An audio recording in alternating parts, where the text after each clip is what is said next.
দেখেন, আপনি প্রশ্নের ভিতরে দেখেন, আপনি বলছেন প্রশাসন একটা নড়বড়ে অবস্থায় আছে, এবং ইনফ্যাক্ট আমরা এটা মুখে যাই বলি না কেন, আসলে তাই আছে। এখন যারা নির্বাচনে জোরালোভাবে বিশ্বাস করে যে আমরা নির্বাচনটা হলেই ক্ষমতায় চলে যাব, এরকম ধারণা যাদের আছে, বিশেষ করে আমি বলবো বিএনপির এরকম ধারণা আছে, আমার কাছে মনে হয় জামাত সেই ধরনের আশা করতে পারে। বিএনপি তো দীর্ঘদিন থেকে মানে সেরকমই আছে সেইটাই। তারপরে আমরা অতীত যে জরিপ আছে, সেই জরিপের রেজাল্টটা তাদের সামনে আছে, যে তাদের 30-35% ভোটার আছে। এখন এই মুহূর্তে কি সেটা তো অন্য কথা, কিন্তু এই রেকর্ডটা আছে, রেকর্ডটা আছে। আর সেই হিসাবে জামাতের রেকর্ড 7-8% আছে। আবার সবাই একটু ধারণা করে জামাতের হয়তো কিছু বাড়ছে, সেটা আমি ধরে নিলাম 10-12-15ই হোক সব মিলিয়ে, তারপরে বিএনপি অনেক আগে। তো সেক্ষেত্রে মনে করেন যে নরবরের প্রশাসনের কথা আপনি বলছেন, সেটা কিন্তু জোরালোভাবে তারা বলে না। যদি বলে তাহলে তো নির্বাচন করা যায় না। যদি বলেই যে, যেমন জামাতের যে অভিযোগ যে লেভেল প্লেইং ফিল্ড নাই, এই যে নরবরের প্রশাসন মানি লেভেল প্লেইং ফিল্ড নাই যদি আপনি ধরেন, তো ওইভাবে যদি বিএনপি তখন এখন এটা এডমিট করে, তাহলে তো দুই পক্ষ যদি এডমিট করে যে আমার নাই, লেভেল প্লেইং ফিল্ড, তাহলে তো নির্বাচন করা যায় না। কিন্তু যেহেতু নির্বাচনের দিকে যাচ্ছে দেশ, মানে কখন কিভাবে কোন প্রক্রিয়ায় যাচ্ছে এগুলো আমরা সব জানি, পুরো পরিস্থিতির আপনারও জানা আমারও জানা। এখন যাচ্ছে যখন নির্বাচনের দিকে, তখন নির্বাচনে যাব আমরা। এখন একটা আশঙ্কা তো মানে সবসময় করা হচ্ছে, এইবার আশঙ্কার যে দিকটা আপনি মনে করেন এখন পর্যন্ত আশঙ্কাটা আছে তো, মানে এখন পর্যন্ত সবার মধ্যে আলোচনায় আছে। একটা কথা আছে না যে নির্বাচন নিয়ে অনেকে বলে যে নির্বাচন শেষ দিনেও ভণ্ডুল হতে পারে। এইটাই বলতেছি, যে একটা কথা আছে না, a good beginning is half the battle. এখন গুড বিগিনিং কোথায়? আমি এই পর্যন্ত গুড বিগিনিং দেখি না। প্রথম আসেন দুইটা দলের ভিতরে দিয়ে আমি আসি, দুইটা দলের ভিতরে একটা বিশাল পার্থক্য খুঁজে পাবেন আপনি। যেমন ধরেন বিএনপিতে বিদ্রোহী প্রার্থী আছে, ফর এক্সাম্পল, জামাতে নাই। বিএনপিতে নমিনেশন বঞ্চিত লোক আছে, জামাতে নাই। এবং এটা থাকাটা খুব স্বাভাবিক বিএনপিতে, কারণ তার দলটা অনেক বড়, তার একটা কনস্টিটিউয়েন্সি মিনিমাম একেবারে গরিবের মধ্যে তিনটা প্রার্থী আছে একেবারে যোগ্য তাদের বিবেচনায়। আপনাকে তো একজনকে বঞ্চিত করতে হয়। সুতরাং এই বঞ্চিত হওয়ার কারণে সে উপর দিয়ে যাই বলুক না কেন, ভিতর দিয়ে ভাববে এ যাতে ফেল করে, কারণ যদি পাশ করে তাহলে এই জায়গাটা তার পার্মানেন্ট হয়ে যায়। আমরা যেটা মাঠের রাজনীতি দেখি, মানুষের অ্যাটিটিউড, যেটা আপনি কর্মক্ষেত্রেও তাই দেখবেন, এখানেও একটা কম্পিটিশন চলে। আপনি যে এই টিভি চ্যানেলটা, এখানেও কম্পিটিশন আছে, কে কাকে সাইড কাটায় কে সামনে আসতে পারবে, এটা আছে। এটা জামাতের নাই। এগুলো কিন্তু ডিমেরিটস। তারপরে আসেন জামাতের চেইন অফ কমান্ড। আপনি দেখেন চেইন অফ কমান্ড, আপনি ভালো করে যদি লক্ষ্য করে দেখেন, আমরা ফরিদপুরের বোধহয় কালকে দেখলাম যে তারেক রহমান সাহেবের মিটিংয়ে যে সিকিউরিটি যারা দায়িত্ব পালন করে, তারা একজনে ওই যে ব্রিফ কেসের মতো একটা কি থাকে, এটা কিন্তু ইনফ্যাক্ট এটা বোধহয় প্রোটেক্টর, ওই যে সিকিউরিটি, মানে এটা বোধহয় বুলেট প্রুফ। ইভেন ওদের গায়ে যে জ্যাকেট সেটাও বুলেট প্রুফ। সে এটা গাড়ির ভিতরে রাইখে কিন্তু সে গায়ের শক্তি দিয়ে সব সরাইছে, মানে তারেক জিয়া সাহেবের গাড়ির কাছে এসে পড়তে চায়। মানে এটা আপনি অনেকটা চেইন অফ কমান্ড ধরতে পারেন। চেইন অফ কমান্ড থাকলে আপনি হাতে গোনা সিকিউরিটি লোক কয়টা, লক্ষ লক্ষ লোক হয়। কারণ চেইন অফ কমান্ড থাকলে কিন্তু লক্ষ লোকের কিছু আসা যায় না। আপনি জামাতের চেইন অফ কমান্ড আছে, আমি দেখতেছি যেটা। এরপর যদি আপনি আসেন বিএনপির যুবদল বা বিএনপির ছাত্র দল, আর যদি আপনি শিবির আনেন পাশাপাশি, আপনি বয়সটাকে বিবেচনা করে দেখেন, তুলনামূলকভাবে যুবদল ছাত্রের বয়স অনেক বেশি, বয়স ব্যক্তিদের শিবিরের তুলনায়। ছাত্র দলের কি অন্য কোনো পন্থা ছিল? আর যেহেতু সেটা যাওয়ার বিষয় না, বিষয়টা হচ্ছে যে আপনি বয়স্ক লোকের 50টা বয়স্ক লোক, 45 বছরের 50টা লোক আর 25 বছরের 15টা লোক ইকুয়াল।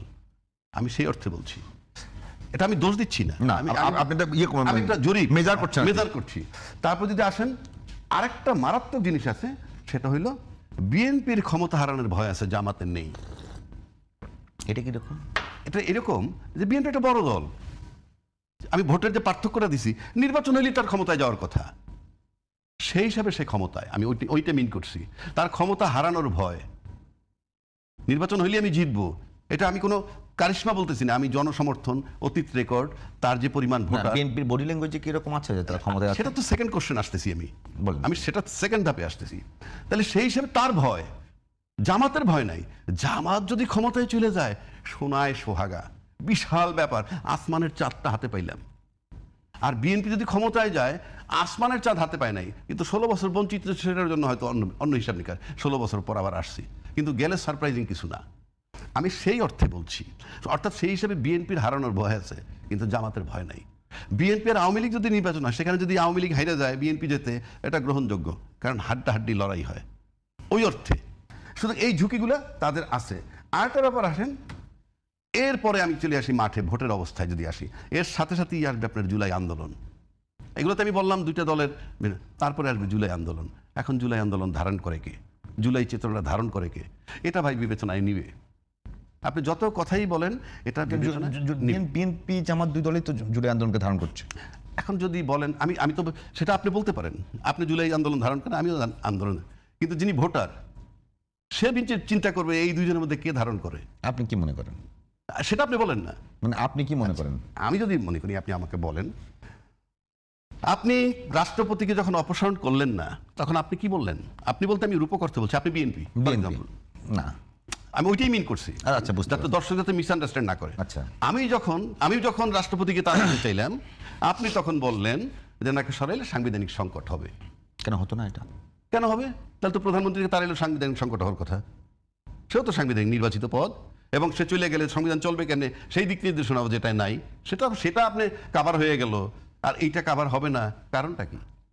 আমি সেই বিতর্কে যাচ্ছি না, কিন্তু আপনি সরান নাই, আমি সরাইতে চাইছি, আপনি সরান নাই, কারণ আপনি তার পক্ষে ছিলেন। এরপর আসেন একটা পর্যায়ে দাবি তুললাম আমরা, মানে আমি ছাত্রদের পক্ষে বলছি, মনে করেন যে আওয়ামী লীগের রাজনীতি নিষিদ্ধ করতে হবে। আপনি কি বললেন? না, আমরা কোনো এই রাজনৈতিক দলের নিষিদ্ধ করাটা আমরা সাপোর্ট করি না। তাহলে কি দাঁড়াইলো রেজাল্টটা? আমি নিষিদ্ধ করতে চাইলাম, আপনি বাধা দিলেন, ফলাফল কি হলো? দলের নিষিদ্ধ হইল না। তারপরে কি হলো? এখন ছাত্ররা নিয়োগকর্তা ইউনূস সাহেবের, ছাত্ররা তার উপর প্রেশার দেয়, এদিকে বিএনপির প্রেশার, পার্টি নিষিদ্ধ করা যাবে না। উনি একটা মধ্যপন্থী জায়গায় গেলেন, কোথায়? যে বিচার না হওয়া পর্যন্ত কার্যক্রম স্থগিত থাকবে। এটা কিন্তু একটা মধ্যপন্থা অবলম্বন করছেন ইউনূস সাহেব। কেন? ছাত্রদের চাপ এবং আপনার চাপ, মানে আমার চাপ আর আপনার চাপ। ফলে কি হয়েছে, এখন সময়ের ব্যবধানে কিন্তু আজকে এই প্রশ্নটা আসছে যে আপনারা যখন বিএনপি যখন আওয়ামী লীগকে নিষিদ্ধ করতে দিলেন না, তাহলে 35% ভোট অথবা 25% ভোট নিয়ে তারা মাঠে আছে, তাহলে আজকে আওয়ামী লীগের নানান জনের কথা নানান কর্নার থেকে আসতেছে, তাহলে ইনক্লুসিভ নির্বাচনের দিকে আপনারা গেলেন না কেন? ইভেন বিএনপির লোক এমনও কোনো জনসভায় বলছে, আমি নামটা বলছি না, জনসভায় বলছে যে বিএনপি যদি নির্বাচনের ক্ষমতায় যায় তাহলে একটা মধ্যবর্তী নির্বাচন ইনক্লুসিভ হবে বলে আমরা মনে করি।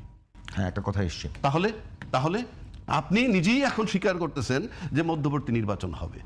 এই সব কিছু যদি আপনি মিলান, তাহলে বোঝা যাচ্ছে বিএনপি লম্বা সময় থাকতে পারবে না।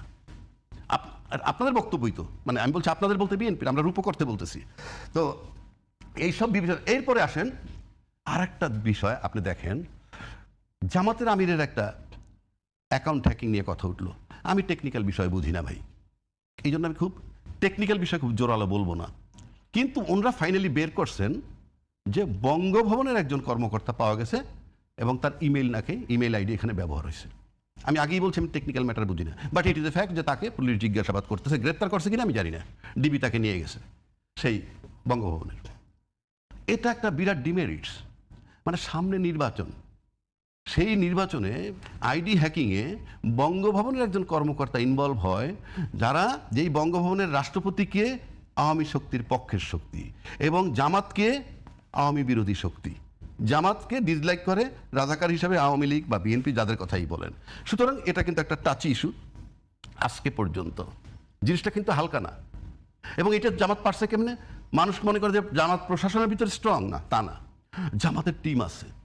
আমার ব্যক্তিগত ধারণায় জামাতের কাছে অন্তত 150-200 ব্যারিস্টার পাবেন, জামাতের কাছে আপনি 200 ইঞ্জিনিয়ার পাবেন বুয়েটের, জামাতের কাছে জাদ্দেল 200 ডাক্তার পাবেন, পেশাজীবী পাবেন, ইভেন আপনি মিডিয়ার লোকও পাবেন। যেমন ধরেন নয়াদিগন্তার সংগ্রাম অনেক চড়াই উতরাই পার হয়ে কিন্তু জামাতের কথাই বলছে, কিন্তু 16 বছর আপনার দিনকাল যেটা, সেটা কিন্তু যাচ্ছে তাই অবস্থায় ছিল। আজকে এখনো কিন্তু বহাল তবিয়তে সংগ্রাম এবং নয়াদিগন্ত আছে। আর একটা প্রতিষ্ঠান সবচেয়ে বেকায়দায় পড়ছে আপনার বিএনপিকে লিফট দিতে গিয়ে, সেটা হলো প্রথম আলো। অল থ্রু সে বিএনপির বিরোধী, অল থ্রু, যেটা শফিক রহমান সাহেব ক্লিয়ার করছে, আমরাও দেখছি। সেই লোকটা যে এখন বিএনপির পক্ষে এসে কথা বলতেছে, সবচেয়ে বেকায়দায় আছে উনি। না, বেকারদের কেন বলছেন? এটা তো একটা সময় আসে কাউকে না কাউকে সমর্থন করতে হয়। না, এটার মানে কি? না, এটার মানে হচ্ছে আপনার আইডিওলজি নাই। আপনি যখন আপনার আইডিওলজিটা চেঞ্জ করে ফেলবেন, ইউটার্ন নিবেন। প্রথম আলোর ইউটার্ন নিতে হয়েছে আজকে বিএনপির এই কভারেজ দিতে গিয়ে, এই যে ইউটার্ন নেওয়াটা, তার দীর্ঘদিন যে 16 বছর সার্ভিস দিয়েছে বিএনপির বিরুদ্ধে এবং পতিত সরকারের পক্ষে, সেখান থেকে যখন আপনি ইউটার্ন নিয়ে আইসে না, তখন যদি আমি দেখতাম, যদি যে প্রথমত দেখে যে তখন বিএনপি যে আদর্শ ওন করতো, সেই আদর্শের জায়গা থেকে বিএনপি যে বিশ্বাস করতো, আদর্শ থেকে পরে আসতেছি। বিএনপি যে জায়গায় আচরণ করতো, সেই হ্যাঁ, সমস্ত হ্যাঁ, জায়গায় কারেকশন হয়েছে, তখন কি প্রথম আলো সমর্থন করবে না? সেই আদর্শ জায়গায় আসতেছি। আদর্শ আপনি আদর্শের পরিবর্তন, ভালো কথা বলছেন। তার মানে বিএনপি তার আদর্শ চেঞ্জ করছে না, আদর্শ বলতে আমি ওইভাবে মিন করি নাই। আমার কথাটা বুঝেন, যদি আমার সাথে মিলে যায়। যেই আদর্শে ঢুকলে পরে প্রথম আলোর সাথে মেলে, তখন প্রথম আলো তার কাভারেজ দেয়। তার মানে প্রথম আলোর আদর্শে আমি ঢুকছি, আমার আদর্শে প্রথম আলো ঢুকে নাই। যদি আমার আদর্শে ঢুকতো তাহলে 16 বছর ধরে আপনি কি মনে করেন আসলে কার আদর্শে কে ঢুকছে? আমি মনে করি প্রথম আলোর আদর্শে আপনি ঢুকছেন। কিরকম? তা না হলে আপনি, এমন হতে পারে না যে বিএনপির আদর্শ প্রথম আলো ধারণ করছে এখন? বুঝাচ্ছি আমি, যদি প্রথম আলো বিএনপির আদর্শ ধারণই করত, তাহলে খালেদা জিয়াকে যখন 21 আগস্টের গ্রেনেড হামলা হইল, তখন আপনি সব কিছুর আগে প্রকাশ করে দিলেন কি এই 21 আগস্টের গ্রেনেড হামলায় তারেক রহমান এবং খালেদা জিয়া জড়িত। কিচ্ছু হয় না, খালি বোমা হামলাটা হয়েছে, আপনি বলে দেন। তারপরে অন্যান্য যে চাঁদাবাজ প্রসঙ্গ, ভাই আমি বলতে চাইনি, সব ধারাবাহিকভাবে প্রথম আলোতে আসে। এরপরে যখন মইনুল হোসেন সাহেবের মইনুল হোসেন রোড দিয়ে খালেদাকে বের করে দিল, নো কমেন্ট। খালেদা এবং তারেক রহমান তিনজন যদি আনি, জিয়ার আদর্শ ধারণ করতেন খালেদা জিয়া, এরপর থেকে এটা ফুল স্টপ। তারপরে যেটা হইল, আপনি দেখেন, আমি মিলাই দিচ্ছি আপনাকে। বাংলাদেশের দুর্ভাগ্য কি জানেন? আমাদের দুর্ভাগ্য দেখেন, বঙ্গবন্ধু যখন স্বাধীনতার পরে উনি ফেরত আসলেন পাকিস্তান থেকে, কোনো ইতিহাসে আমি যাচ্ছি না, বিতর্কিত কোনো কথায় যাচ্ছি না, কিন্তু ওই মুহূর্তে তিনি ছিলেন অবিসংবাদিত একজন নেতা। আসার পর তাকে দেশবাসী সাংঘাতিকভাবে বরণ করে নিল। বাট আমরা অল্প সময়ের মধ্যে দেখলাম উনি আত্মীয়করণের ভিতরে চলে গেলেন, নিজের আত্মীয় স্বজনের বাইরে কিছু বোঝেন না, এবং একটা পর্যায়ে দেশবাসী অতিষ্ঠ হইল, যার রিফ্লেকশন ওনার মৃত্যু হইল। অত মানে আমি বেকায়দায় কথা বলতে যাচ্ছি না, সিম্পল। তারপর সময়ের মধ্যে জিয়া রহমান সাহেব আসলেন, he was accepted by the whole nation, মারাত্মকভাবে নিলেন। এবং মারাত্মকভাবে নেওয়ার পর ওনার যে আইডিওলজিটা ছিল, সে যদি কন্টিনিউ করতে পারতো, একটা বেকায়দা হয়ে যেত। কোন শক্তির জন্য সেই বিতর্কে আমি যাচ্ছি না, আমরা তাকে রাখতে পারলাম না, আমরা তাকে রাখতে পারি নাই। হিসাব সহজ। এখন যদি বলেন হত্যা দুইজনই হয়েছে, একজন হয়েছে আমরা তিক্ত হয়ে গেছিলাম তাই, আর একজনকে আমরা রাখতে পারি নাই। এই যে রাখতে পারিনি আমরা তাকে ভালোবাসি, কিন্তু সে অন্য যার জন্য ক্ষতিকারক, তারা তাকে রাখেন নাই। বিষয়টা সহজ। তারপর একটা টাইম যাওয়ার পর আসলেন হুসাইন মোহাম্মদ এরশাদ, 9টা বছর ক্ষমতায় থাকলেন, সামরিক শাসক তো দুইজনই। উনি থাকলেন কিভাবে? উনি কি জিয়ার চেয়ে যোগ্য? না। ওনার 9 বছর থাকা, হাসিনার 16 বছর থাকার ভিতরে মিল পাবেন। এটা কিরকম? হ্যাঁ, আইডিওলজিগত। এরশাদ সাহেব কিন্তু অনেক উন্নয়নমূলক কাজ করছেন, রাষ্ট্রের অনেক উন্নয়নমূলক কাজ করছেন, কিন্তু সে হয়তো যে শক্তি তাকে বসাইছে বা পিছনে ছিল, তাদের সাথে হয়তো তার ভালো আন্ডারস্ট্যান্ডিং ছিল, এইটা করবো সেটা, একটা আন্ডারস্ট্যান্ডিং থাকে। সেটা হয়তো একসময় সে যে শান্তিপূর্ণভাবে 7-8 বছর পার করার পর যখন দেখলো যে না, যে পরিমাণ বিপু প্রত্যাশা করতেছিল সেটা পাচ্ছে না, তখন তার বিরুদ্ধে কিন্তু আন্দোলন গড়ে উঠলো এবং অভ্যুত্থান হয়ে গেল। খালেদা জিয়া ক্ষমতায় আসলেন। বেগম খালেদা জিয়া আসার পর বেগম জিয়ার গায়ের থেকে গন্ধ পাওয়া যাচ্ছে জিয়াউর রহমানের, মানে আমি বলছি গুণগত, রাজনৈতিকভাবে, সব দিক থেকে আদর্শ তার গন্ধ পাওয়া যাচ্ছে। তার গন্ধ যখন পাওয়া যাচ্ছে, তখন আপনি মনে করেন এই দেশে প্রথম থেকে তার বিরুদ্ধে কথাবার্তা উঠে নাই, এই আন্দোলন সেই আন্দোলন, বিভিন্ন বিষয় আসছে। আসার পর 96 যখন আসলো, তখন একটা ইস্যু বানানো হইলো, আসলো একটা ইস্যু, তত্ত্বাবধায়ক সরকার। সেখান থেকে নতুন সরকার এসে গেল। তত্ত্বাবধায়ক সরকারের পর আসলো প্রথম শেখ হাসিনা 2001 থেকে, আবার 2001 না 96 থেকে, 96-র পরে আবার চলে আসলো খালেদা জিয়া। তখন দেখলো যে না, তো গভর্নমেন্ট খালি অল্টারনেটিভ হবে কেন? মানুষ 5 বছর পর পর অতিষ্ঠ হয়ে যায়। অতিষ্ঠ হয়ে গেলে সেকেন্ড অপশন কি থাকে?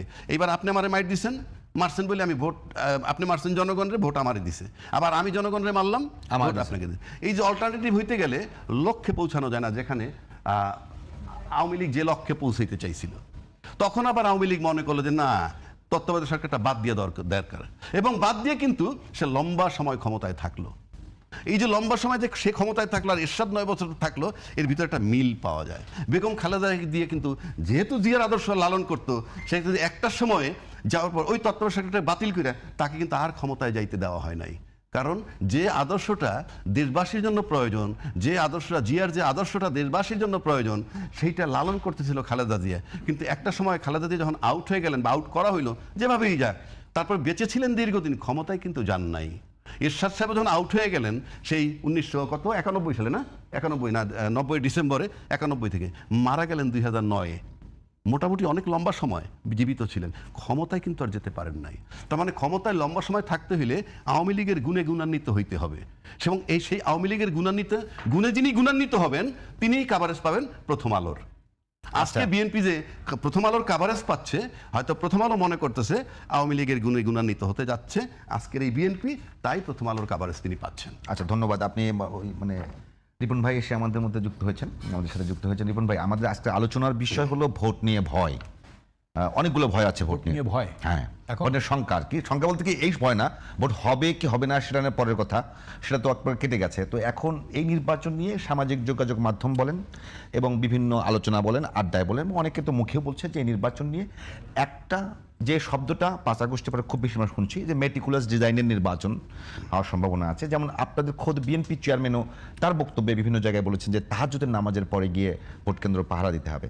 তো আমার প্রশ্নটা হলো এইটাই খুব সহজ, যে এইবারের নির্বাচন নিয়ে আপনি কোনো শঙ্কা দেখেন কিনা? ধন্যবাদ আপনাকে। আসলে দেখেন, নির্বাচনটা নিয়ে তো শুরুতেই নানা ধরনের আপনার উৎসাহ যেমন ছিল, পাশাপাশি আপনার শঙ্কাও ছিল। শঙ্কাটা কি? To tell you very frankly, রাস্তাঘাটে যেহেতু আমি রাজনীতি করার মানুষ, আমি একজন রাজনৈতিক কর্মী, যেখানে যেতাম আরও আপনাদের বদান্যতায় টকশোতে অংশগ্রহণ করার কারণে মানুষজন চেনো একটু বেশি, স্ক্রিনে দেখে, জিজ্ঞেস করলি বলে স্যার স্যার নির্বাচন হবে তো? আরে মহা মুশকিল, এটা কে বা কারা এই যে নির্বাচন হবে তো ছড়াচ্ছে বা ছড়ালো, এটা নিয়ে একটা মানে ভীষণ যন্ত্রণা। আমি পার্সোনালি বিশ্বাস করি প্রফেসর মোহাম্মদ ইউনূস, যিনি আমাদের চিফ অ্যাডভাইজার, তিনি আন্তরিকভাবেই, তিনি তো হেড অফ দ্য গভর্নমেন্ট, তিনি আন্তরিকভাবে নির্বাচনটা হোক তিনি চান। একটা নির্বাচিত সরকারের কাছে ক্ষমতা হস্তান্তরের মধ্য দিয়ে একটা ডেমোক্রেটিক ট্রানজিশন কমপ্লিট শেপ নেবে, তিনি চান। অ্যাট দ্য সেম টাইম আপনার পাওয়ার স্ট্রাকচারে আপনি মানেন না মানেন, মানে স্পষ্ট উচ্চারণ করেন অথবা না করেন, সেনাবাহিনী অর্থাৎ সশস্ত্র বাহিনী তারা একটা ফ্যাক্টর। বাংলাদেশের মতো ছোট এই সমস্ত দেশগুলো এই পার্সপেক্টিভ, আলোচনাটা ওই জায়গাটাতেই, ওই জায়গাটাতে যে existing civil bureaucracy, military bureaucracy যারা আছে, অনেকেই বলছেন যে এবারের নির্বাচনটা হবে 2008 সালের নির্বাচনের মতো, সেই সংখ্যার কথা বলেছিলাম। ওয়েল, আমি এটা মনে করি না। আমি মনে করি যে আমাদের আর্ম ফোর্সেস, পার্টিকুলার আমাদের চিফ অফ আর্মি স্টাফ, তিনি নির্বাচনের বেলায় খুবই সিনসিয়ার। কারণ এটা সত্য কথা, প্রায় 1.5 বছরের মতো আমাদের সেনা সদস্যরা রাস্তায় যে পুলিশের ডিউটি করছেন, এটা যে প্রফেশনাল যে অ্যাপটিচিউড, এটা প্রফেশনাল অ্যাপটিচিউড ইনফ্যাক্ট আপনার কিছুটা মানে হ্রাস পায়। যেমন উনি উকিল সাহেব, ওনার দিয়ে যদি এখন ওকালতি না করে ওনার যদি মুক্তারি করান, মানে ওনার যে কাজটা না আরও অন্য কাজটা, মুহুরিদের কাজটা ওনার দিয়ে করান, তাহলে কি হবে? ওনার এফিকেসিটা গ্র্যাজুয়ালি নষ্ট কমে যাবে, তাই না? আপনি যে কাজটা পারেন সেই কাজটা যদি আপনি না করেন, বা আমি যে কাজটা করি আমাকে দিয়ে ওই কাজ না করে যদি আমাকে কামার কুমোরের কাজ করতে বলা হয়, তো আমি তো সেটা পারবো না, বিকজ আমার কোনো দক্ষতা নাই। তো এখন সেনাবাহিনীকে দীর্ঘ সময় আপনার পুলিশের মতো ডিউটিতে রাখা, ইনফ্যাক্ট তারা ইউজ টু না, সোজা কথা, দে আর নট ইউজ টু। আমি দেখেছি যে আমাদের সেনা সদস্যরা যখন এই ধরনের কোনো মানে যেটা পুলিশ সাধারণত যে ধরনের সিচুয়েশনগুলো হ্যান্ডেল করে বা ফেস করে বলতে বোঝাচ্ছি যে ধরনের ঘটনাগুলো তাদের সামনে চলে আসে, এই ধরনের ঘটনাগুলোতে আমাদের সেনা সদস্যদের আমি অনেকগুলো ভিডিওতে দেখেছি বা অনেক সময় রাস্তাতে চলার পথেও যেটা দেখি, তারা অত্যন্ত পোলাইট বিহেভ করছেন। ওটা তো যেমন পুলিশ হয়তো এভাবে করতো, পুলিশ হয়তো আরও হয়তো অ্যাগ্রেসিভলি করতো, কথার কথা, কিন্তু আমাদের সেনা সদস্যের অভ্যস্ত না। সুতরাং আপনি দীর্ঘ সময় তার যে ফাংশন, তার ট্রেনিং অ্যান্ড আদার্স, কারণ তারা তাদের একটা নিয়মিত ট্রেনিংয়ের ব্যাপারও থাকে, সেখান থেকে তারা কিন্তু বিরত আছেন অনেক দিন ধরে। ইটস নট গুড ফর মানে এনি আর্ম ফোর্সেস, সোজা কথা। তো সেনাবাহিনীর তরফ থেকে আমি যেটা মনে করি যে আমাদের সেনাবাহিনী তারা যেটা চান যে দ্রুত একটা ভালো নির্বাচন তাদের তত্ত্বাবধানে, যেহেতু তারা মাঠে পুলিশিংয়ের দায়িত্বে আছেন, এটা শেষ করার পর তারা মানে ক্যান্টনমেন্টে ফেরত যেতে চান। ব্যারাক শব্দটা ব্যবহার করলাম না, এটা একটা কলোনিয়াল শব্দ। তারা ওইটা মানে সেনানিবাসে ব্যাক করতে চান, রাইট। কিন্তু বাস্তবতা হচ্ছে যে আপনার একটা নির্বাচন হওয়াটা খুব জরুরি। সেটা জরুরি। আমি যেটা প্রশ্ন করছিলাম রিপন ভাই, যেহেতু মানে ডক্টর আসাদুজ্জামান রিপন শুধুমাত্র রাজনীতিবিদ না, তিনি একজন সাংবাদিকও বটে, সম্পাদক। সম্পাদক তো আরো বড়, মানে সাংবাদিক তো সবসময় যে পদেই থাকুক, প্রডিউসার অফ সাংবাদিক। মানে না আলহামদুলিল্লাহ, মানে আমার কাগজে কাজ করছেন, আমার সাথে কাজ করছেন অনেক, আপনি একজন মানে সাংবাদিক, তারা আমার অনেকে প্রশ্ন অনেক হলো ভালো যে, জায়গায় প্রতিষ্ঠিত আছেন। আমি যেটা হলো যে তৃতীয় বিশ্বের দেশগুলোতে তো এই সিভিল ব্যুরোক্রেসি, মিলিটারি ব্যুরোক্রেসি এবং ইন্টারন্যাশনাল যে প্রভাব থাকে, ইনফ্লুয়েন্স থাকে, তো ওইটা নিয়েই বারবারই বলা হচ্ছে যে আমি একটা শঙ্কার কথা বলি আপনাকে, সেই সংখ্যাটা বিশ্বের আমি যদি একটা মনে করেন। আমি একটা শঙ্কার কথা বলি, একটু যদি মনোযোগ দিয়ে শুনেন, আপনার দর্শকদের উদ্দেশ্যে বলতে চাই। যখন শেখ হাসিনা যখন পালালেন, উনি যে পালাবেন এটা কিন্তু আমি বহু টক শোতে 3-4 মাস আগে থেকে বলছিলাম যে উনি হিউমিলিয়েশন নিয়ে ওনাকে যেতে হবে, এটা